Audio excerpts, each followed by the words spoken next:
All right.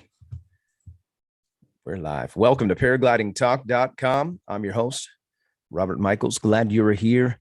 We've got a great show lined up. We don't have a special guest, but do you know what that means? That means that you are the special guest. You are the guest. You are the special guest. So glad you're here. Let me get my things sorted here on the interwebs. Move. Yeah, what's going on here? Nothing. Sean feeding back? Nothing. Robert's breaking the internet. Yeah, glad you're here. So want to mention a couple sponsors. One of those is PPG Smoke. Go to ppgsmoke.com. That's the website. Great news about PPG Smoke Unity headsets. They're in full production. So you're going to see those babies pretty soon. The last test batch went through. Everything is good to go. If you're staying tuned to his, he's got an Instagram. You can go and check that out. Follow him on Instagram. And there's all kinds of great stuff going on over there at ppgsmoke.com. So check out their website, buy something from them. Excuse me. Also, the show's brought to you by paramotorprops.com. If you are looking to get a great deal on props, you can go to their website, paramotorprops.com. Best deals on the interwebs. You're going to need it. If you blow up a prop, if you're one of those paramotor people, those dang paramotor people. So go check out his website. Also, Paraorange Products, paraorangeproducts.com. Larry and Chris have made all kinds of things to protect your gear, including prop covers, weatherproof motor covers. He has some really great windsocks, poles, streamers, your choice. Check out paraorange.com or paraorangeproducts.com. Also want to mention a real sponsor. This show is brought to you by American Allied Drains and Plumbing. American Allied Drains and Plumbing. If you're in the San Diego area, you need plumbing. American Allied Drains and Plumbing is your company. Mention Paragliding Talk. You get a 10% discount on your services. They take care of all kinds of plumbing needs. Their phone number is 844-777-9055. So thanks for watching. Glad you're here. Make sure that you say something in the chat. Your name is going to be put into the spinny wheel of Winnie things. We're going to give some stuff away. Tonight, we're going to talk about paragliding, free flight paragliding.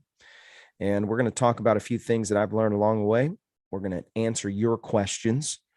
And we're going to have a great time tonight. I'm stoked. You're joined in moderation by Sean Nafsker and also Anthony Peregringo. And we've got some other people potentially are going to come out. Check your email. May have sent out your invitation. And Craig. I think Craig's sleeping. I'm the other Craig. I think he's sleeping. Oh, well, probably. Poor soul. Probably been a long day for him. Worked all day. Yep. All right. So I want to just dive right into the discussion. I want to talk about invisible enemies. The invisible enemies. There's a few of them in paragliding. One of the most dangerous invisible enemies that we're going to come across is dust devils.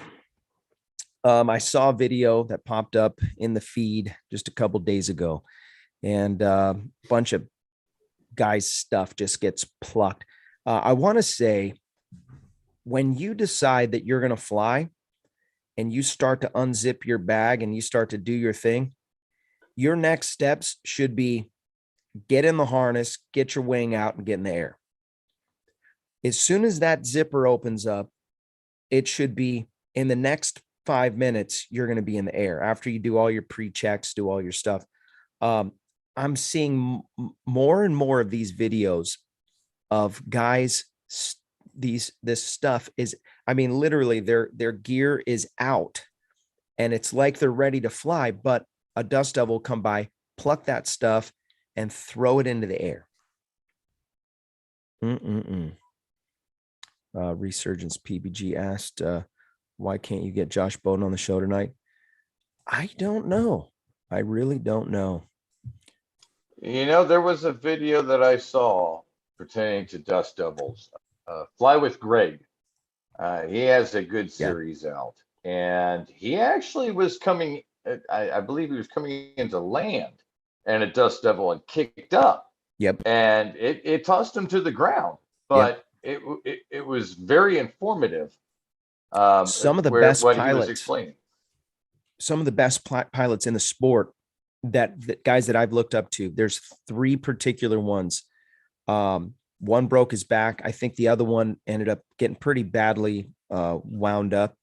Um, and just slips my mind who the third person is. But anyways, best pilots that you can imagine. What's his name? Jean Baptiste. Yeah.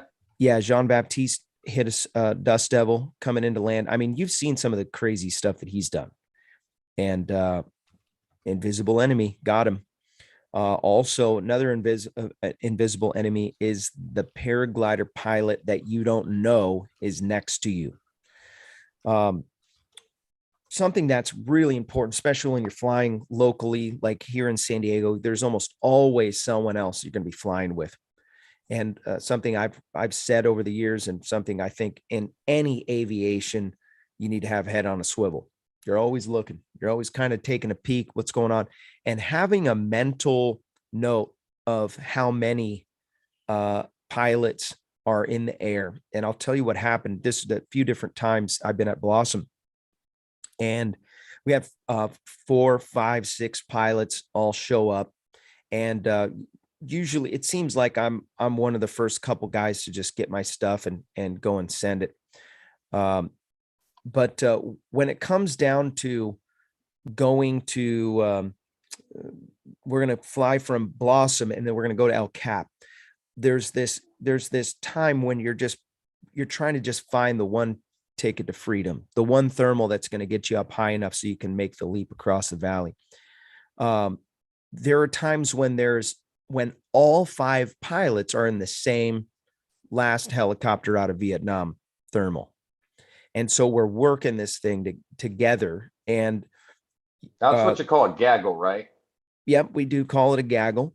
We're looking, Kevin Can Fly said it well, situational awareness is a must. That's right. You're counting, a lot of times I'll count the guys that I'm with on radio. A lot of times, and this goes, I know we're not talking about paramotoring tonight, but it works in paramotoring too.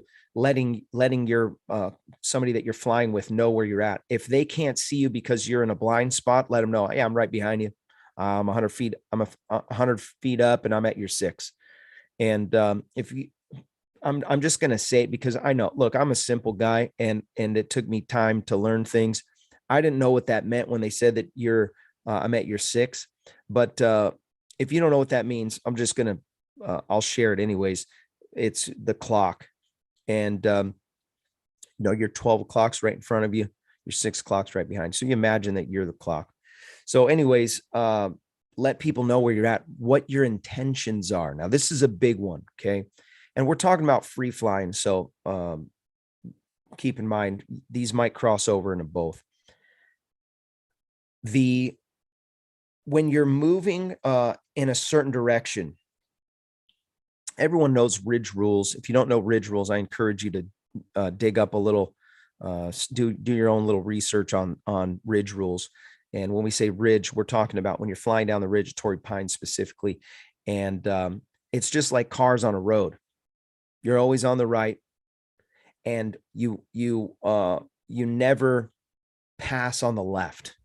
You don't do it. And the lower guy on the ridge gets the right of way. Okay.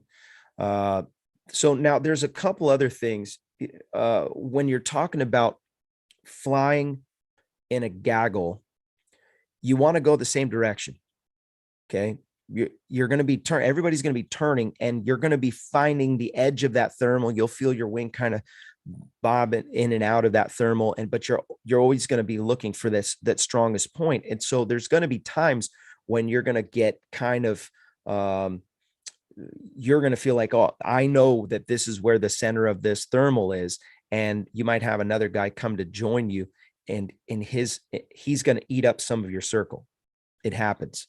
Try not to be that guy if you can avoid it, but it happens, especially at Blossom. You get one house thermal typically that will get you up, and the house thermal will move on different days depending on the wind direction. And so it's a good idea to mark your friends. figure out how many guys that you got in the air and just constantly be thinking about, where are these guys now? Why would we have to do that if we're all different altitudes and we've launched at different times, we're different places all around Blossom? There's plenty of air, there's plenty of space.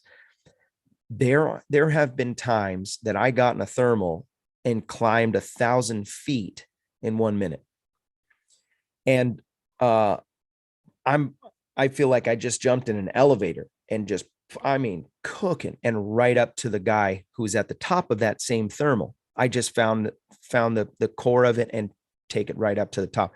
And I've climbed right up underneath someone before, multiple times. I can't even count how many times. And so it's easier for you to see the guy that's below you than it is for you to see the guy that's above you. You guys tracking? So what happens is your wing blocks out most of your view of stuff above you. But when you're flying along, it's very convenient and very comfortable just to look down. And I think that's a part of the reason why everybody likes to get as high as they can. Obviously, the higher you get, the more options you have, the more fun you can have, the more places you can go, the more time that you have in the air. Everybody wants to get higher. And I came up with a shirt. By the way, the giveaway tonight has to do with OTB Airwear. I don't know if you heard about them. He made this shirt for me, actually. Super awesome shirts. But I asked him to make a shirt for me that says "Spect." So we always talk about when we come to our site, we're like, hey, we're going to go get specced out. And that means we're going to get super high. We're going to try to climb to the very top. So back to invisible enemies. There are going to be situations where you're going to be in a thermal, and it's usually lower. You're lower to the ground, and you'll feel the edge of the thermal. You'll feel maybe your wing do a little this. You'll feel it kind of collapse a little bit, or you might feel like we call them air cliffs, and you feel like you fell off an air cliff. Air cliffs are depending on the day. Certain days, man, you have sharp edges. And so there are some things that we can look for in the weather to know what it's going to be like. And so you can take a peek at the air pressure and know if you're going to be flying in a higher pressure situation. I'm talking relative air pressure. If your pressures are high pressure, you typically see those wispy clouds really high up. You see like the air is usually very clear, which indicates instability, but also it can mean high pressure. High pressure will usually create a inversion layer. And so when you get to the top of lift, you'll look and you'll see this layer of usually of crap, and it's just dust and things. And that's as high as the thermals are going to go. That's pretty, and you can very rarely, but you can do it as long as you have a mountain or something, you can bust through the inversion and get above it. And when you do it, it's like a ticket to freedom. It's pretty awesome. But certain days that are high pressure days will have sharper edges, and hang glider pilots, they will process those a little bit differently than we will. But a lot of times you're going to see on the high pressure days, you're going to be you'll find the edges faster. Now, when you find the edge, depending on how you find the edge of the thermal, if you just fly straight through a thermal, let's say we got a big column of air coming up and you fly, you'll feel it. It'll bump you up. You'll check the surge and you're still in it. And if you've got a variometer, it's going beep, beep, beep, beep, beep, beep, beep, because you're going up. And then if you just fly straight through it, you're going to fall out of it. And what happens when you come out of a thermal? Your wing's going to want to shoot forward, right? So it shoots forward. Now you fall out of it, air cliff, and you check the surge. And then you're trying to just balance that as you fell out of it and the thermal's behind you. The invisible enemy is really in that you don't know what a thermal looks like. In your mind, you haven't mapped a thermal. So when you come out of it, and again, this can go for paramotoring too. If you fly late in the day, it starts creep up into that 9:30, 10 o'clock, and things are starting to percolate. Check your weather to see what the top of lift is at the hour that you think you're going to be coming in for a landing. If you've got active air when you're coming into the land, you can expect that you're going to have possible dust devils, possible gust. Well, I don't want to say a gust front, but gusty conditions. And it's all over the place depending on what's happening with the weather systems that are around you. So now today, as we speak, it's pouring down rain. Tomorrow will be post frontal and the lift's going to be great, but also for whatever reason, the edges are going to be sharp tomorrow. Now, when I say sharp edges, that means that the thermal doesn't have these big, smooth, lifty areas that just kind of percolate off. It's like a thermal that's very sharp and the air on the sides is going down. So there'll be shear on the edges. And it'll wake you up. You'll be flying along and so you're looking for the buoyancy versus shear. That's what you're wanting to check is buoyancy and shear, right? That is a very good indicator. That is a very good indicator of something that you can look at pre-flight, even the day before on some models. You can check the buoyancy this year. The real way to check for chaotic thermals that are down low is to check your lapse rate. So lapse rate is the difference of temperature at altitude. So if down here it's 80 degrees and 1,000 feet, it's 50 degrees, hang on to your seat. That's a huge lapse rate. You're going to feel that. Your thermals are going to take off. And I'll give you an example just so you can understand that buoyancy to shear. Have you ever made one of those balloons out of a candle? You take a dry cleaner bag, you tape the top, you take a couple straws or some balsa wood and you melt some birthday candles on the bottom and you create a hot air balloon. You ever seen those before?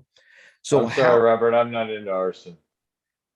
RC, you mean RC, remote control RC. craft. Yeah. I'm not into RC. Yeah, I think they actually release a bunch of them when they're out at the not Salton Sea, but I think they did it at the Salton Sea. No, they did. I think they did it at Flying Circus and at Flying Circus. And yeah, there's nothing, there's nothing to burn out in the middle of the desert. I mean, it's just sand. Yeah. Well, the reason why it works is because that hot air it becomes, it wants to leave. Hot air rises. The differential between the temperature outside the bag and inside the bag is so dramatic that thing just takes off. And so that's what's happening with thermals. Don't see an invite if you sent one. Now, before we go any further, another good thing, like what we were talking about keeping your eyes open, head on a swivel and such. Yeah. It's always good to fall back to your training as well. It's look, lean, turn.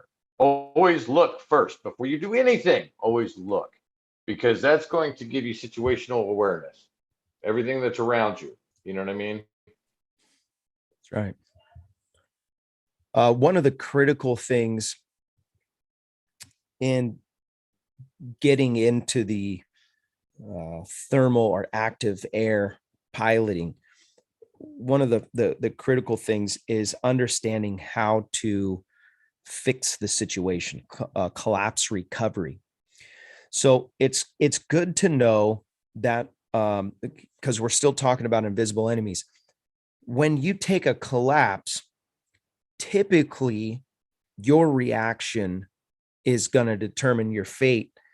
It can be a matter of you losing 1,000 feet or just 50 feet. Now, I'm talking about a pretty dramatic collapse. Um, you end up taking let's say you take a 50% collapse. Your wing just, you're flying along and all bam, you just blows out. What happens? Well, you typically will fall into the bad side. Because those risers are holding you up. This riser just went limp. Your whole body falls to the side, and it's traumatic. When you fall into the dead side of your glider, it takes a few seconds for it to correct. Now, the instinct that you have immediately is to yank on the good side of your glider, right?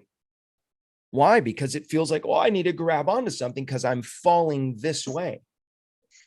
Well, I would say the lean would be more important. The lean to the good side. Absolutely. So I'm going to get to the theory of what should happen. Hey, Craig, glad you can make it, man. Hey. The idea is that in the moment you're feeling nervous. There's like this adrenaline rush that happens instantaneous because you're already kind of flying. It's situational awareness, flying along you're always ready for something, because in your mind you shouldn't be flying. In your mind, you're like, I wasn't created to do this. I'm not a bird. So there's always this kind of nervousness, and that's a good fear, a healthy fear. But falling into the side and yanking that left brake, that's the good part of your glider. Now, what have you just done? You've just pulled your little tiny piece of a wing into a collapse. So less surface area for the air to keep it inflated. Full stall. Yeah. And here's another kicker. Because you fell this way, you yanked on that. Now your whole glider just doesn't know what the heck to do. Right. So a lot of times they'll say the best way to get that pilot safely to the ground is to shoot him dead, because a dead pilot will fly flat and level. The glider is going to fix itself. So instead of doing all this, and I learned the hard way, this show was birthed because of that. The shenanigans were created by the guy in charge, the pilot in command. Will Fly donated $5 to the super chat. He said, please remember our vets this holiday season and consider a donation to Resurgence PBG. Will Fly, you are a champion of sorts. By the way, we raised $270 for Resurgence PBG because of you fine people. Yes, Resurgence PBG is a great place. Invisible enemies, man. It is a critical thing to think about when you're in the air. Do you know how to respond? Do you know how to fix it? Do you know how to and so let's say the answer is no, and everything that you've learned has been on YouTube, and you only know because of this show. That's everything you know is about this show. I encourage you. It could be that you've never been in that area before. Like you're going to a fly-in or something like that. Out here where I'm at in Ohio, we don't have dust devils. We don't. Not that you know of. Well, that I know of, I've ever experienced. They're invisible enemies. Well, yes, they are, but they're not as predominant as out west where you guys are, or out in Arizona, or even Texas. Seeing them was it was different. Yeah, it was like, holy crap, they're real. Look, that's right there. Oh, there's another one right behind it. Like it was interesting to see how they form, and what makes it tick. What makes it work the way that they do. But it was a learning experience, and if you've never experienced it before, dust devils is just like a wives' tale out here in Ohio. You just don't experience it. But if you go pretty much anywhere out west or down south, absolutely, and they can be brutal. They actually can be a whole bunch of gnarly, but fortunately from the air you can see what's going on, on the ground. A lot of times you'll see stuff flying in the air. You'll see, stuff moving on the ground, showing kind of a heads up. Back to the invisible enemies. There's another aspect of invisible enemies that we've talked about it quite a bit on this show is mental preparedness, showing up to fly, not distracted.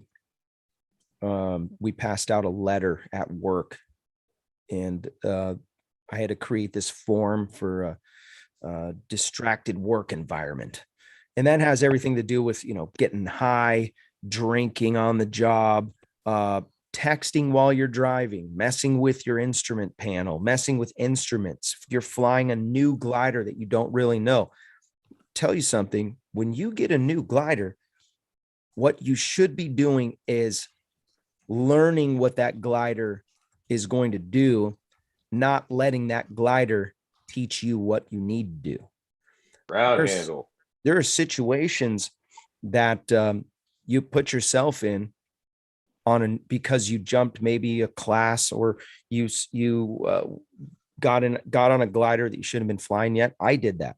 I got in a glider that I had no business flying. I wonder if I even should be flying the glider I have right now.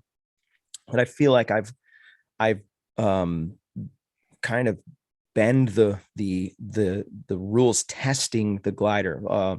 Something that's a really good idea, I think, is doing stalls about a foot off the ground.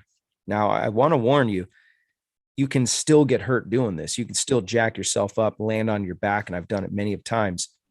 But you're about a foot off the ground. You got to have some decent wind coming up the face of the mountain right at launch. And there's a whole bunch of carpet there on Blossom. It's kind of hammered right now, but when the carpet game is good, you can pull your glider to stall, and just before it stalls, you can feel it kind of get wiggly, and then it'll stall, and then you try to land on your feet. I think it's really important to know your glider in many situations. I was watching a little video of a guy, one of our friends, that was bringing his glider almost to stall just on one side. And he did it multiple times, both back and forth, back and forth, back and forth. And sorry, I'm just doing a little adjusting here. Knowing your glider and how it responds is going to be different on every glider. I know this sounds like just simple information today, but these little tiny details could be the difference of you getting wrecked and falling out of sport and becoming one of the haters. And let's spin the wheel, shall we? Yes, but here, just for a second here. I agree with you wholeheartedly with the new glider thing and getting to know the wing. I think it's very important for everyone to ground handle, even if you think that the wing's a good fit for you. You think you might like it, you might love it, you might love the experience.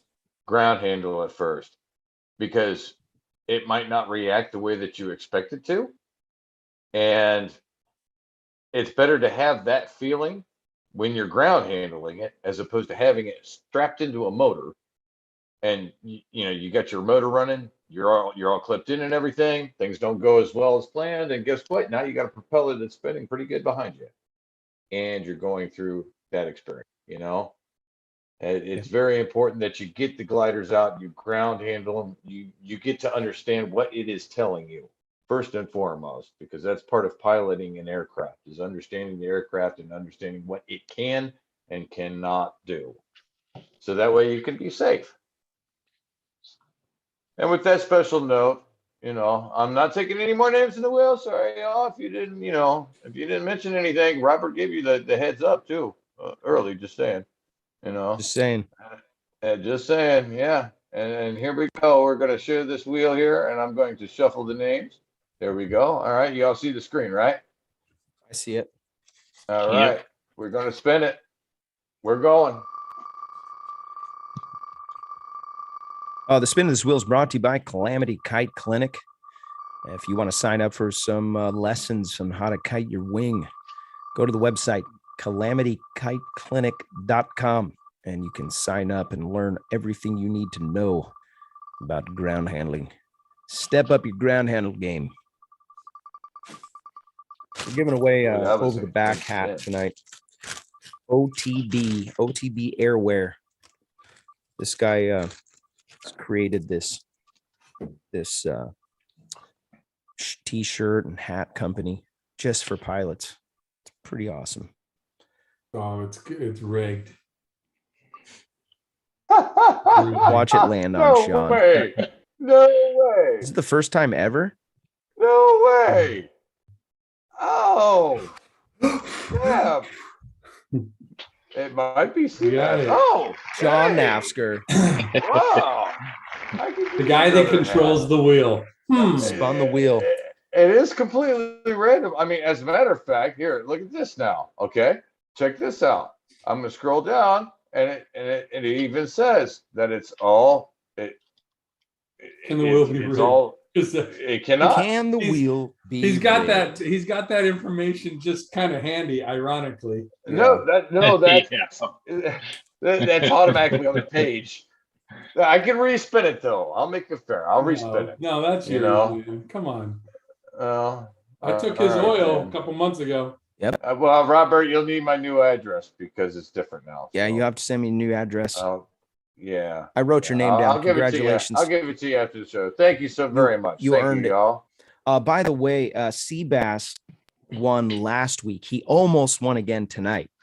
Seabass, I have your information. I'm going to send you one of those gear keepers, but I went looking for your email and I could not find it. So if you could please resend your information one more again. Thank you, sir. Seabass. I remember seeing it. I thought I took a screenshot of it and I didn't. Yes. So welcome. So glad that you guys are here tonight. A bunch of people logging in. The weather here is absolutely horrible. Sean, you were going to say something? Let me just point out too, before I spun the wheel, I even hit shuffle on all the names too. Okay. So yeah, that was no rigging. That was the rig right there. Pure dumb luck. Yeah. Somebody donated $10 at the super chat. What hot buttered Steve? He said, I had to quit jogging recently because the ice cubes kept falling out of my glass. Hence, you got to be careful. You got to be careful. Also, this show is brought to you by Nebraska PPG. Josh Bowden runs a school in Nebraska. If you're interested in getting some top-notch training, sign up with Josh and his team today. Just do it. Sign up. Also, the show is brought to you by iFly Indiana Powered Paragliding. If you're interested in flying paramotors, no better place to get the proper training than iFly Indiana. iFlyIndiana.com. Is that the website? iFlyIndiana.com. Kevin and his team will get your feet off the ground. Also, the show is brought to you Lone Star Paramotor. If you're in the Lone Star state of Texas, you can reach out to Ron Turan and his team for world-class training. That website is LoneStarParamotor.com. Yeah, so awesome. Craig Couch. Craig's substituting for Craig tonight. So yeah. Craig Taylor always posted the links to the website. Of course, we tell him now that he's in, but you know. Yeah, Craig Couch, you step up. Yeah, I'll get right on that. All right. Did you mention Calamity Kite Clinic? Yes. Yeah, I already did. Yeah. Yeah. Not paying attention, Gringo. No, I just want make sure he's getting his shout outs. Gringo, tell us about your sign. My sign? Yeah, what's this City of San Diego and Pyramid? Is that real? I don't know. It's pretty bogus to us. Yeah, that's some bull crap. And I'm gonna tell it to you like this. Paramotoring is prohibited. Really? Is that what we're doing now? Specifically paramotoring. Paramotoring. But I'm surprised it didn't describe my motor and my wing. But so and it is your fault. I'm gonna blame you somehow. It's gotta be your fault because Tammy F blamed you. Yeah. I'm just saying. Just saying. But that's an inside joke. But seriously, bro, City of San Diego, paramotoring is prohibited. Yeah. Now, they referenced an FAR 103.19 regulation. No person may operate an ultralight vehicle, but they wrote paramode. They didn't say no ultralight. Right. Ultralight vehicles prohibited. Now, had I read ultralight prohibited, I would lean more towards that was legit. But I smell. Yeah. Oh no, it's definitely up there. It's fishy. It's pretty bogus. Obviously, no agency's gonna post another agency's restrictions and so forth. But we've had some people that are kind of not experts, but definitely know the law and what they can cite and what they can't cite. So just for everybody out there, if you're LZ, obviously respect it, respect the people around it. But there's always going to be that Karen, that one person or two people that just doesn't like it. They don't, well, for whatever reason in their life, they don't like it. And that's okay, but they don't have any right to come and try and do something. So we're looking into this a little bit more. And it seems to be pretty bogus. So in celebration of our discovery of e-communication and with somebody that knows the laws and the restrictions and what we can and cannot do, we decided to do a nice flight last Friday, a big group of us, and we enjoyed it. So we got up and got out. We flew all the way to Del Mar and Torrey Pines and to the beach and had a good time. But don't let one person.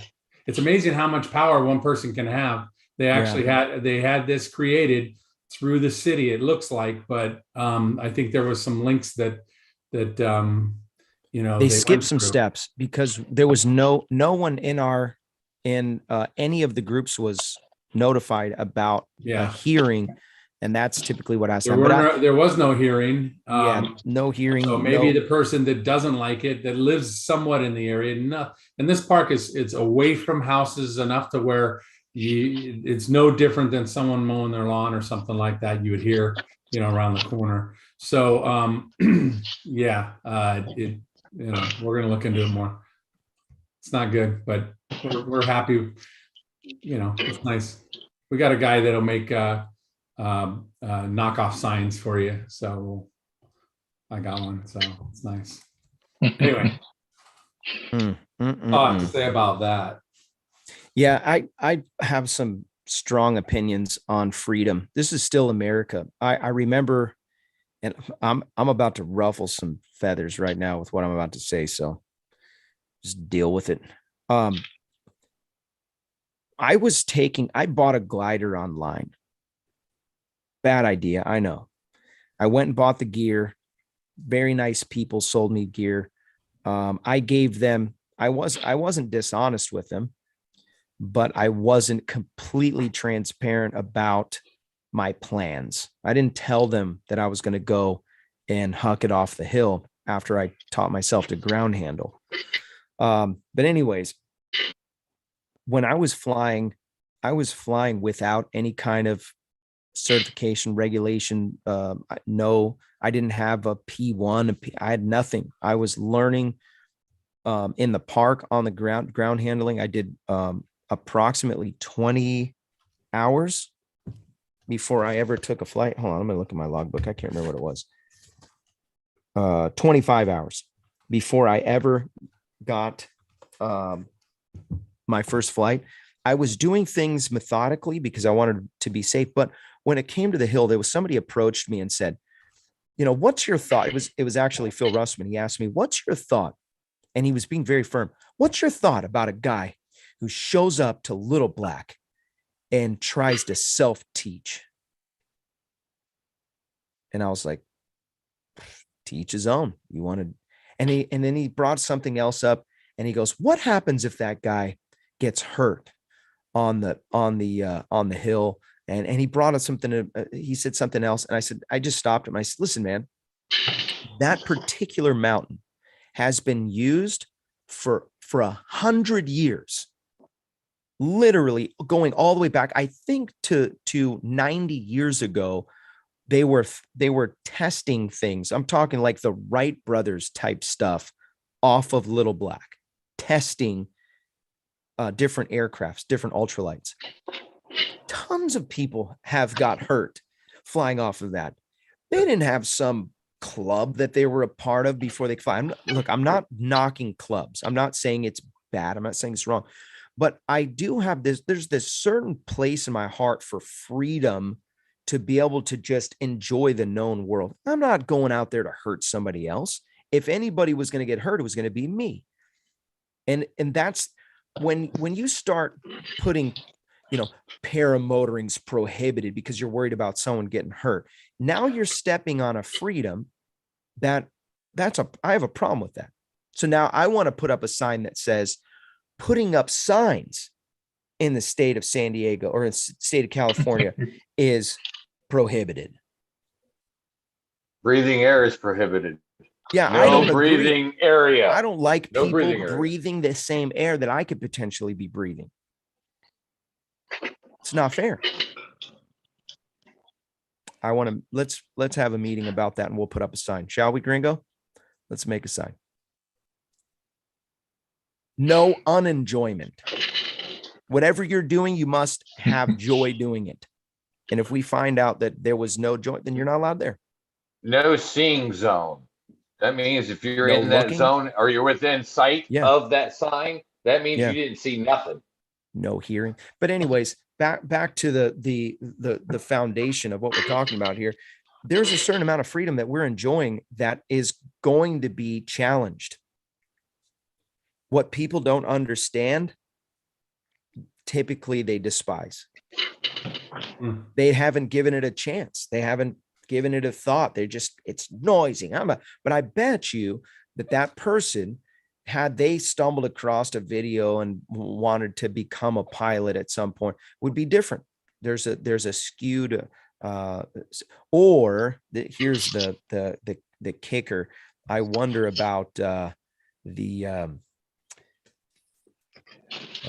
don't know if I should bring this up. I wonder if the guy is maybe a disgruntled ex-pilot. Well, you got to remember it's near a free flight site. So free flight guys are That's what I'm the saying. granola eaters of the sky. They're at peace and in zen when they fly. There's only a couple. Here as a motor. Most of them are crazy, but there is a couple of the tree huggers. Yeah. So, and I get it. And they don't want their site shut down because we're buzzing around it. And I get that. But can you imagine you're mad at somebody because they have a motor on their boat? It's like, well, you got a motor in your boat. I'm a sailboat. I drive a sailboat. It can also be a person that is unfamiliar with the sport too, and thinking of like in the infancy stages of paramotoring and paragliding, and they're thinking that it's still dangerous, just like it was in the 1980s. And when really it's not any more dangerous. It's actually a lot less dangerous with the science catching up with the technology, and some of the gliders that we have today are way safer than anything that has came out in the past. But yeah, it could be a number of things. Nick Griffith said free flight guys are like Prius drivers. That's kind of like along with what I meant. That's why I can't get these guys to come on the show. I asked too many PPG guys. Too many motor guys. I asked one guy yesterday, and he just said no. He didn't give a reason. Just no. Too good for you. Yeah. That's all I heard. I'm too good for your stupid. They're setting up a petition for you to change the name of your show. They don't like that you got that word. Let's talk about paramotoring again. I'm serious, man. 98% of the time. I bet you if we were in Europe, though, we'd have a blast. There'd be all kinds of Europeans on here on the show talking about paragliding. Yeah, no doubt. A couple people in the chat are talking about California. Wow. And it's no doubt. And it's true. I'm a true native Californian, grown up in Orange County, moved down to San Diego in 91. And I've seen some changes, man. It's just so restricted, and it's getting crazy. And now you hear, obviously, people moving out of the state. And where are they going? They're going to Texas. And Texans are going, don't bring that California mentality here and start changing laws to accommodate you, So no joke. I don't want to get too political, but yeah, anyway, fires me up. Yeah. Freedom, man. It's dwindling. That's the problem. People are trying to step on freedoms. You could just take paramotoring off the table for a second, and just all kinds of weird rules and regulations are just, I was thinking about this the other day. There's somebody that is paid to make laws. There's a bunch of somebodies. They're called lawmakers. Now you think about that for a second. These people are paid to make laws. So what do you think they're doing? Well, as soon as they finish one law, they're going for another law. They're like, well, I don't want to get fired. You think at some point there'd be enough laws, like, okay, we got enough rules, guys. We're good. We wrote 475,000 rules. We're good. This is it. This is the standard, everybody. Okay, let's roll with that. I'm going to go ahead and retire, and then we don't need lawmakers anymore. We're just going to roll. No. These people are literally getting desperate to make stuff up. That's my rant for the night.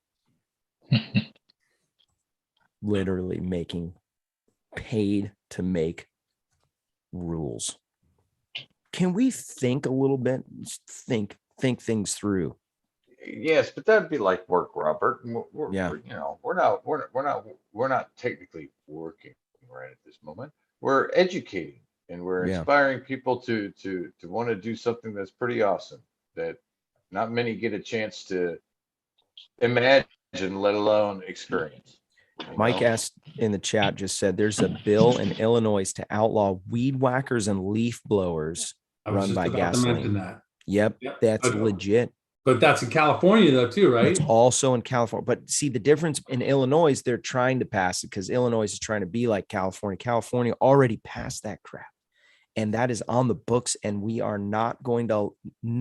It's any combustion engines by a certain date. And it's not very far down the road. I think it's like 32. And here's another thing too.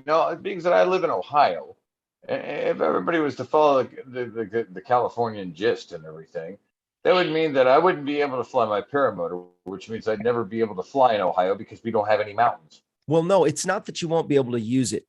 What they're banning is the creation of new ones. So they're going to make it illegal for you to make serialized engines. But that's the weird thing, because now they've got so many unserialized things because of all these regulations that I'm not going to mention. But it just it basically leaves a pocket for shadiness and things that are unsafe. Listen, if I can't afford a Chevy, but I got a buddy named Chevy that can build me a truck, and it's only $500 instead of $15,000.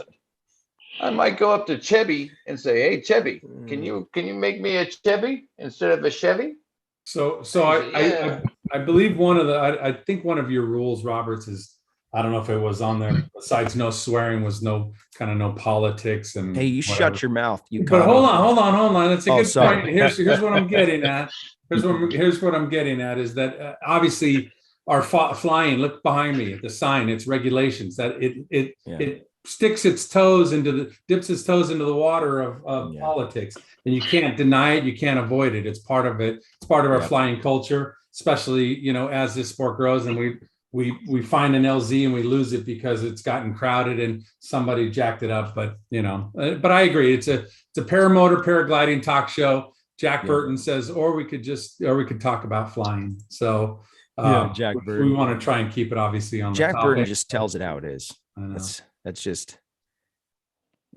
just worry with things like that it could make the paramotor industry not very safe. It would be like backstepping into the past.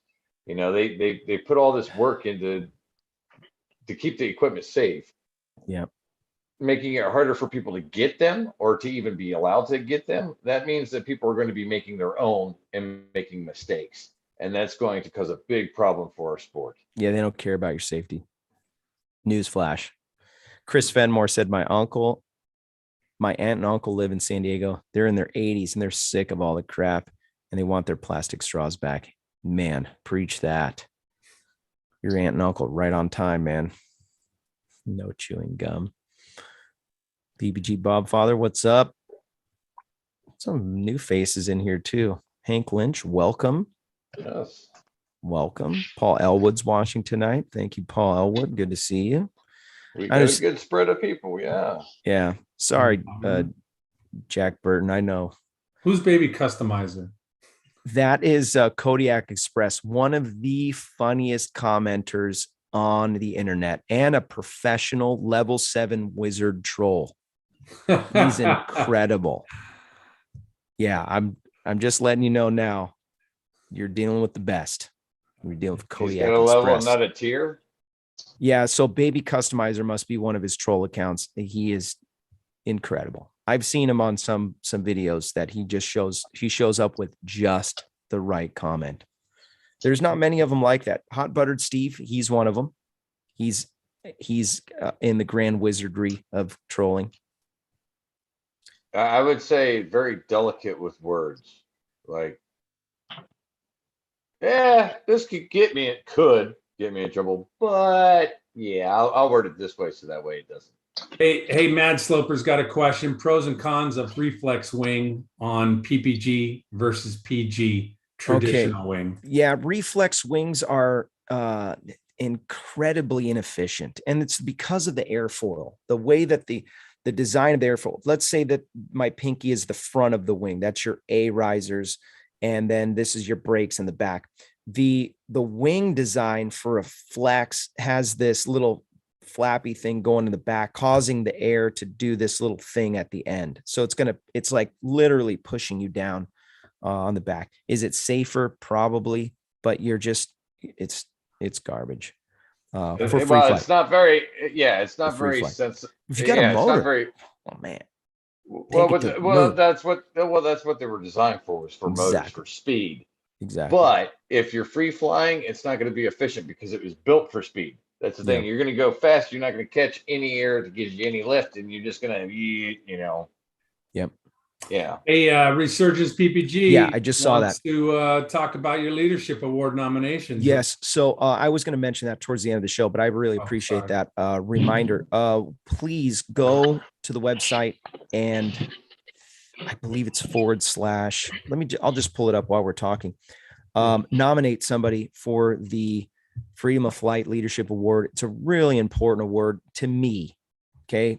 I don't know if anybody else really cares, but it's important to me. And the reason why we've created this thing is because we wanted to promote good stuff being put into the community.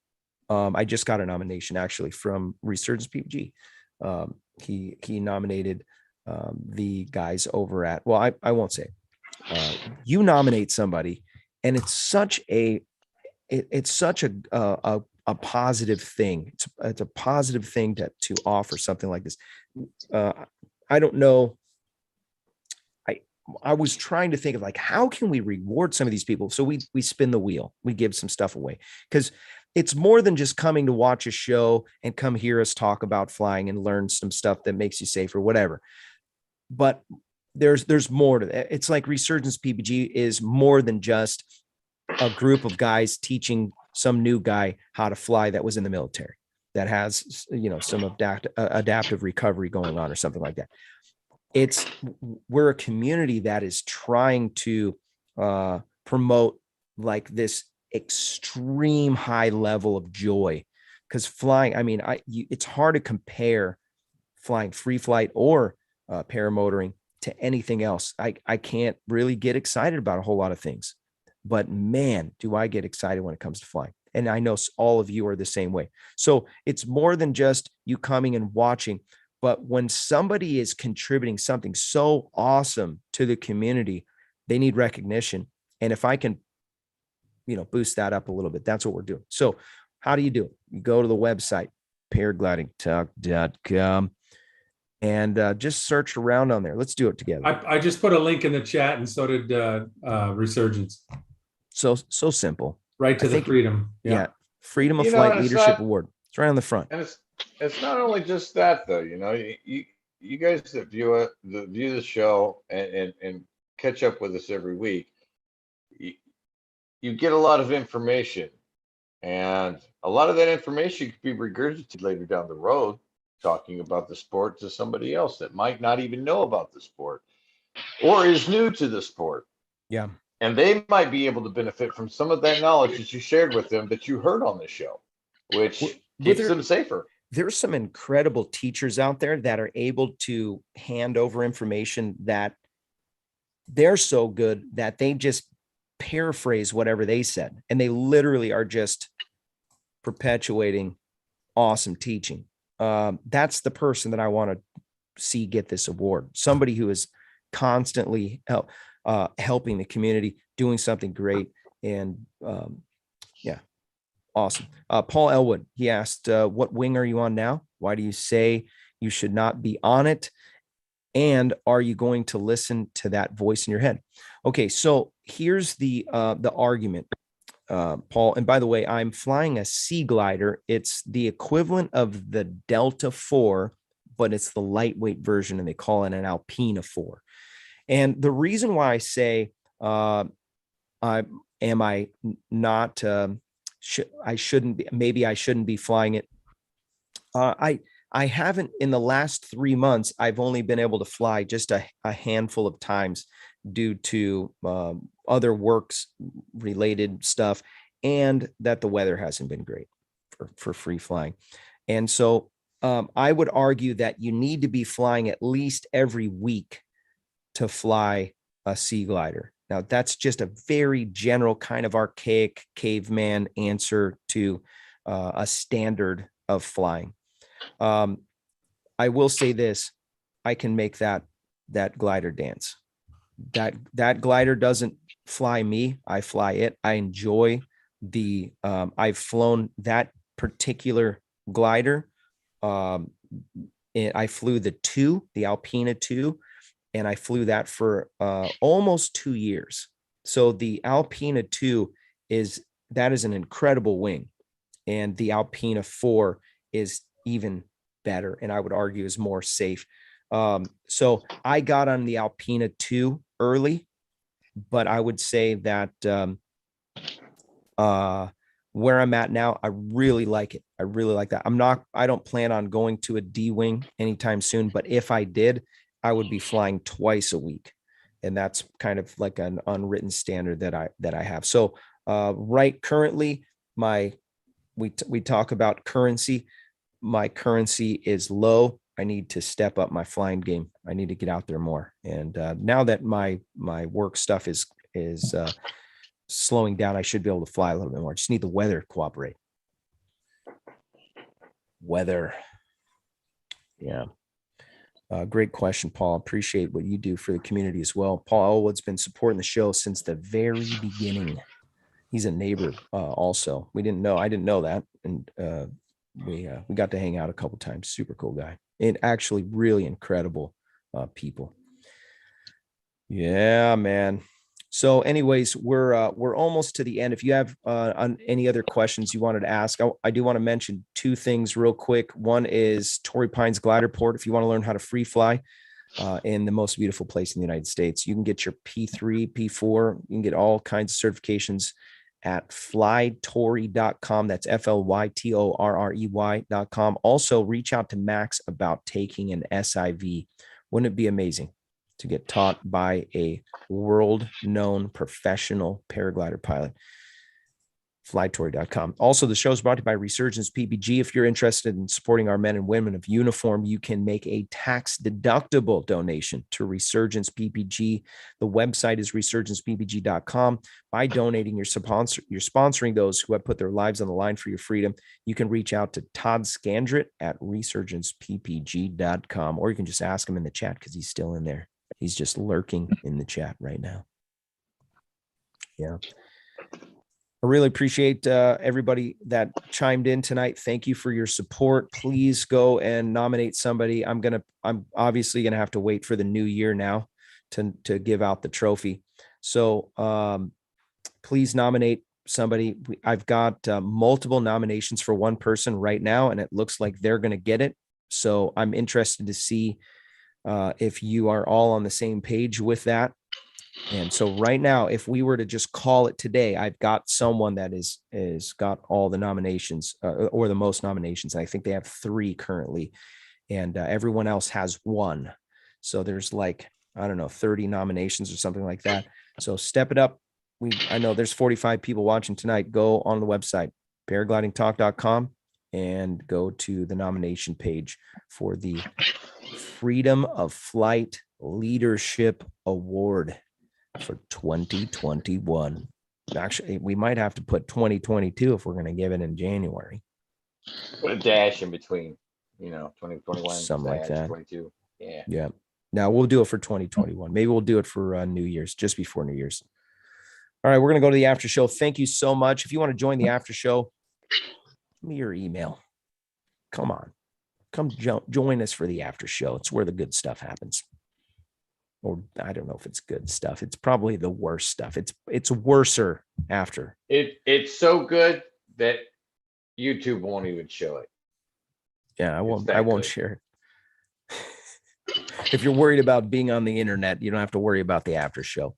All right. Thanks for watching, guys. If I don't see you on the air, I'll see you in there. Have a great night. Thanks for watching again.